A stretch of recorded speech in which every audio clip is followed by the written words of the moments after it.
ओम शांति। आज 8 अप्रैल 2022 दिन शुक्रवार की साकार मुरली।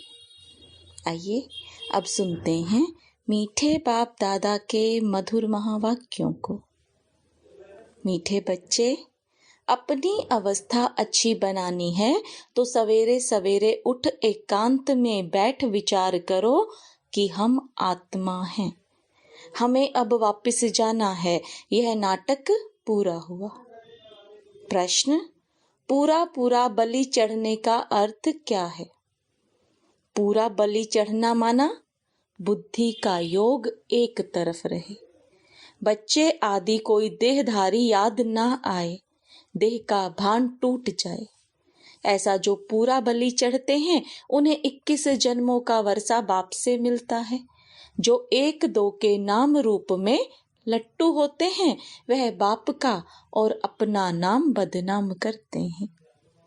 प्रश्न: बाप सभी बच्चों पर कौन सी कृपा करते हैं?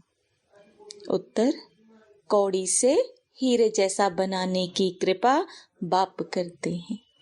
जो बच्चे कदम कदम पर राय लेते हैं, कुछ छिपाते नहीं, उन पर स्वतः कृपा हो जाती है। गीत: किसने यह सब खेल रचाया? ओम शांति। जिन्होंने गीत बनाया है वह इनका अर्थ नहीं जानते। तुम बच्चों को बाप ने समझाया है कि देखो तुमको कितना अच्छा वर्षा दिया था जब तुमको रचा। स्वर्ग है नहीं रचना। दुनिया नहीं जानती कि स्वर्ग की रचना कैसे रची जाती है, फिर कैसे माया रूपी 5 विकार चढ़ जाते हैं। एक एक बात नई है, नई दुनिया के लिए। सतयुग किसको कहा जाता है यह भी नहीं जानते तो फिर यह कैसे जानेंगे? यह नॉलेज कोई भी शास्त्र में नहीं है। स्वयं परम पिता परमात्मा ही आकर नॉलेज देते हैं, जो नॉलेज फिर प्राय लोप हो जाती है। नॉलेज से राजयोग सीख राजाई पाई, बस इसको कहा जाता है स्पिरिचुअल नॉलेज। स्पिरिचुअल कहा जाता है स्पिरिट को, आत्मा को। सुप्रीम स्पिरिट कहेंगे बाप को। अनेक नाम दे दिए हैं। कहते भी हैं स्पिरिचुअल ज्ञान चाहिए। फिलॉसफी फिर शास्त्रों का ज्ञान हो जाता है। शास्त्र पढ़कर उनको जाना जाता है। परम पिता परमात्मा तो शास्त्र पढ़ते ही नहीं, उसको कहा जाता है नॉलेजफुल। मनुष्य समझते हैं वह अंतर्यामी है, परंतु ऐसे तो है नहीं। ड्रामा अनुसार जो जैसा कर्म करते हैं उनको वह फल तो मिलना ही है। बच्चों को कर्म अकर्म विकर्म की गति भी समझाते हैं। कर्म अकर्म कब होता है, फिर कर्म विकर्म कैसे बनते हैं। स्वर्ग में कोई बुरा काम होता नहीं जो विकर्म बने, क्योंकि वहां रावण राज्य ही नहीं, इसलिए कर्म अकर्म बन जाते हैं। लेप छेप तब लगता है जब विकर्म करते हैं। पाप कराने वाला है रावण। अब तुम बच्चों को बाप समझाते हैं। मनुष्य तो यह नहीं जानते कि सतयुग में विकार बिगर कैसे बच्चे पैदा होते हैं।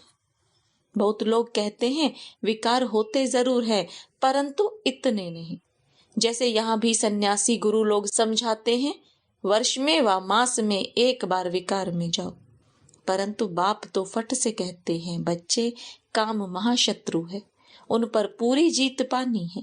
संपूर्ण निर्विकारी बनना है, वहां रावण ही नहीं तो विकार कहाँ से आया।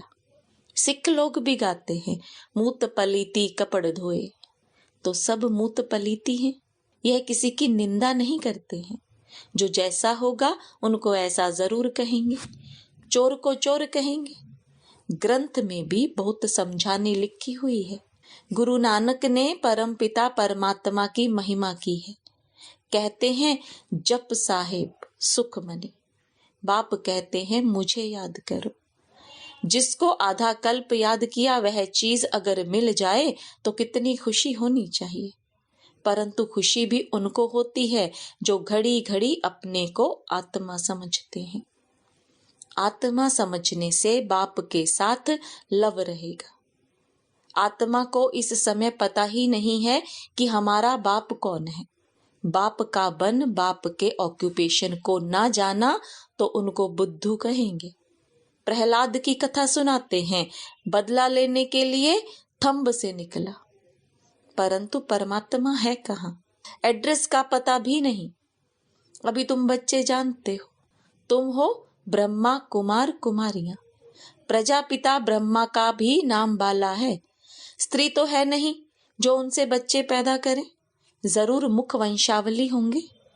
तुम भी यह समझा सकते हो, हम हैं ब्रह्मा कुमार कुमारी। प्रजापिता ब्रह्मा का नाम सुना है तो परम पिता परमात्मा ब्रह्मा द्वारा रचना रचते हैं। पहले पहले ब्रह्मा को रचा, फिर ब्रह्मा द्वारा रचना रची। बाप समझाते हैं, देखो मेरी कितनी मुख वंशावली है। सबको वर्षा तो शिव बाबा से ही मिलता है। जिसको अडॉप्ट किया है वह तो जरूर गरीब होंगे। पहले ब्रह्मा को अडॉप्ट किया, ब्रह्मा द्वारा फिर मुख वंशावली बने। वह कुख वंशावली ब्राह्मण जिस्मानी यात्रा कराते हैं। यह ब्रह्मा मुख वंशावली रूहानी यात्रा कराते हैं। इस रूहानी यात्रा का किसी को पता नहीं है। पुरुषार्थ करते हैं कि हम निर्वाण धाम जावें, तो बुद्धि की यात्रा ब्रह्म तरफ होगी।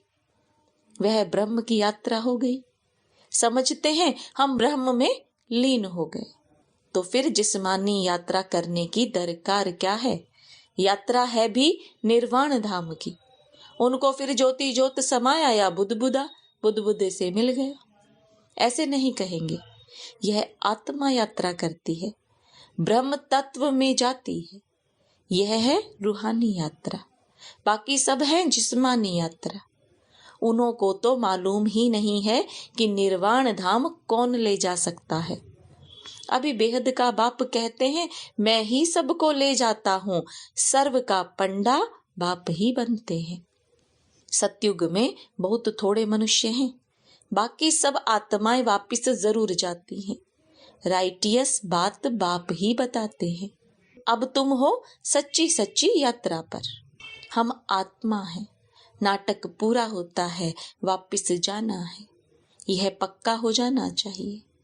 एकांत में बैठ यह ख्याल करो कि हम आत्मा हैं। बाबा हमको लेने आया है। यह चोला छी छी है। ऐसे अपने साथ बातें करनी होती हैं। इसको विचार सागर मंथन कहा जाता है। बाप ने कर्म करने की तो छुट्टी दी है, बाकी रात को जाग कर यह अभ्यास करो तो दिन में भी अवस्था अच्छी रहेगी, मदद मिलेगी। रात का अभ्यास दिन में काम आएगा। रात को जागना है 2 बजे के बाद, क्योंकि 9 से 12 बजे तक का टाइम बिल्कुल डर्टी है। इसलिए विचार सागर मंथन सवेरे ही किया जाता है। हम आत्मा हैं, बस अब बाबा के पास ही जाना है। एक चोला छोड़ दूसरा लेंगे, यह है अपने साथ बातें करने का ढंग। 84 जन्म पूरे हुए, बाकी कुछ दिन रहे हुए हैं। यह बेहद का ड्रामा है। ऐसे बुद्धि में रहने से देह का भान टूट जाएगा। बाप और वर्षा ही याद पड़ेगा। बाप ही आकर शिक्षा देते हैं, नहीं तो हम ऐसे श्रेष्ठ पवित्र बन कैसे सकते हैं। इस समय करप्शन तो बहुत है, इसलिए नाम निकलते हैं सदाचार कमेटी। आगे यह सब बातें थी नहीं। यह करप्शन आदि सब अभी हुई है। मिनिस्टर आदि बनते हैं तो कितने पैसे लूटते हैं, कितना भ्रष्टाचार करते हैं। सतयुग में होती है श्रेष्ठाचारी गवर्नमेंट। तुम बहुत श्रेष्ठाचारी बन रहे हो, वहां पाप का नाम नहीं होता है। बाप आकर स्वर्ग के लायक बनाते हैं। सभी जो डरती हैं उनको गुल गुल बनाते हैं। स्वर्ग स्थापन करके सर्व को सदगति दे, फिर खुद छिप जाता हूं। मेरा पाठ ही है सबको सदगति देना। मैं सारी दुनिया को क्या से क्या बनाता हूं। यह तो मनुष्य भी कहते हैं लड़ाई लगेगी। अखबारों में पढ़ता है 5 वर्ष के अंदर यह होगा वह होगा। अच्छा, विनाश होगा, भला फिर क्या होगा? यह विनाश भी क्यों होता है, कारण बताएं ना। तुम अब जानते हो बाप स्वर्ग की स्थापना कर रहे हैं, तो नर्क का जरूर विनाश होगा। बाप आकर पुरानी दुनिया से नई दुनिया बनाते हैं। वहां अकाले मृत्यु होता नहीं, मरने का कभी डर नहीं रहता, आत्मा का ज्ञान रहता है। हम एक शरीर छोड़ जाकर दूसरा लेते हैं। यह भी समझते हैं जो देरी से आएंगे वह जरूर थोड़े जन्म लेंगे। हमारे 84 जन्म पूरे हुए हैं। यह दुनिया नहीं जानती है।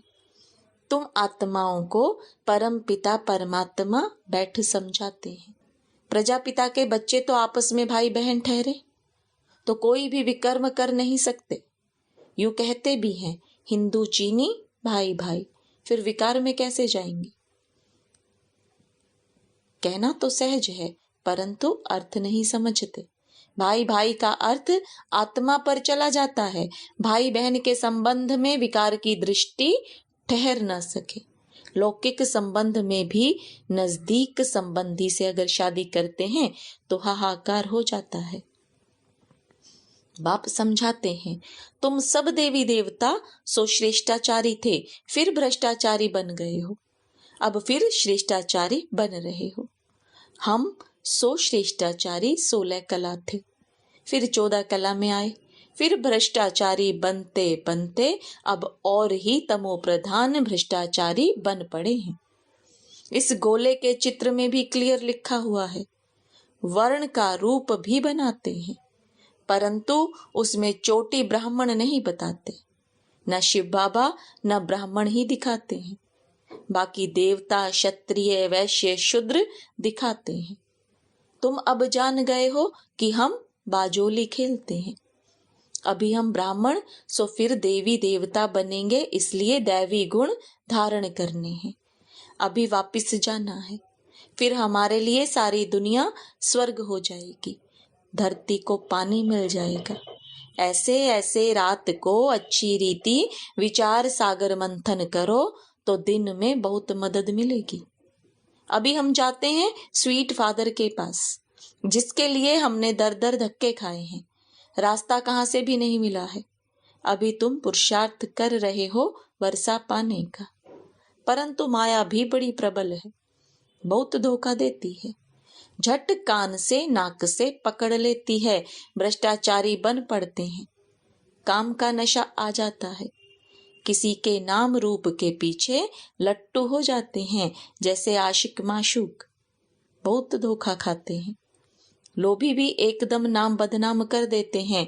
यह सब कुछ होता ही रहता है। बाप समझाते हैं बच्चे योग में रहना है। अच्छे जो योगी होते हैं वह 4-5 दिन भोजन ना भी खावें तो भी उनको परवाह नहीं रहती है, बहुत खुशी में रहते हैं। अवस्था ऐसी रहनी चाहिए। देखना है मेरे में किसी चीज का लोभ तो नहीं है। एम रखनी चाहिए कि हम फुल पास होकर दिखावें। कल्प कल्पांतर की बाजी है, अपनी जांच करनी है। हम लक्ष्मी नारायण को वरने अथवा राजाई लेने के लायक बना हूं। अगर कोई खामियां हैं तो वह निकालनी पड़े, खामियां छिपी नहीं रह सकती। अब तुम्हारा कनेक्शन है शिव बाबा से, किसी को दृष्टि देंगे उठाने के लिए। बाप बहुत मदद करते हैं। ब्रह्मा कुमारियां कहती हैं यह हमने किया, हमने ऐसी अच्छी मुरली चलाई, यह अहंकार अवस्था को गिरा देता है। जो अच्छे अच्छे बच्चे हैं वह समझते हैं बाबा की मदद मिलती है। कईयों में तो माया परवेश होने से गिर पड़ते हैं। इसमें पूरा आत्म अभिमानी बनना चाहिए, देह में दृष्टि नहीं जानी चाहिए। बाबा शिक्षा देते रहते हैं, सुधरते जाओ। माया का धोखा मत खाओ, नहीं तो पद गंवा देंगे। उस पति को तो तुम कितना याद करती हो, और यह पतियों का पति जो तुम्हें अमृत पिलाते, कौड़ी से हीरा बनाते, उनको याद नहीं करते। ऐसे बाप को तो कितना याद करना चाहिए। श्रीमत पर पुरुषार्थ किया जाता है। कोई भी बात हो तो पूछना चाहिए, बाबा मेरे में क्या अवगुण है। देह का भान तोड़ना है। जो पूरा बलि चढ़ते हैं उनको 21 जन्मों का वर्षा मिलता है। पूरा बलि चढ़ने का मतलब है उसकी तरफ बुद्धि रहे।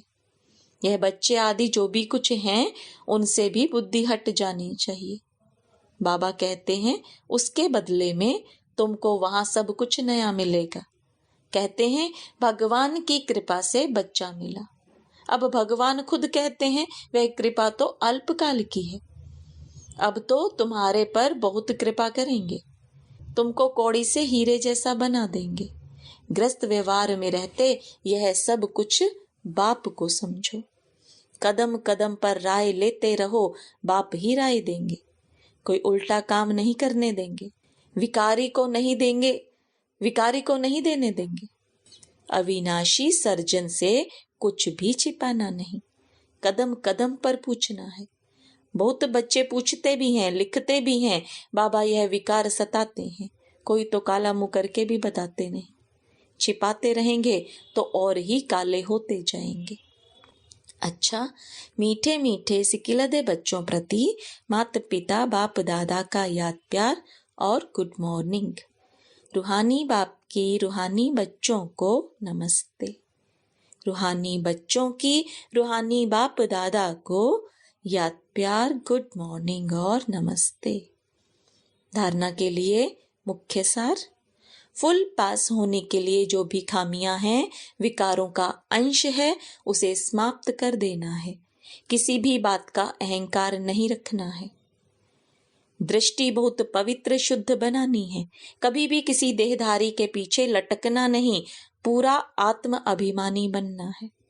वरदान, साइलेंस की शक्ति से बुराई को अच्छाई में बदलने वाले शुभ भावना संपन्न भव। जैसे साइंस के साधन से खराब माल को भी परिवर्तन कर अच्छी चीज बना देते हैं, ऐसे आप साइलेंस की शक्ति से बुरी बात व बुरे संबंध को बुराई से अच्छाई में परिवर्तन कर दो। ऐसे शुभ भावना संपन्न बन जाओ जो आपके श्रेष्ठ संकल्प से अन्य आत्माएं भी बुराई को बदल अच्छाई धारण कर लें। नॉलेजफुल के हिसाब से राइट रॉन्ग को जानना अलग बात है, लेकिन स्वयं में बुराई को बुराई के रूप में धारण करना गलत है। इसलिए बुराई को देखते जानते भी उसे अच्छाई में बदल दो। स्लोगन, सहनशीलता का गुण धारण करो तो कठोर संस्कार भी शीतल हो जाएंगे। ओम शांति।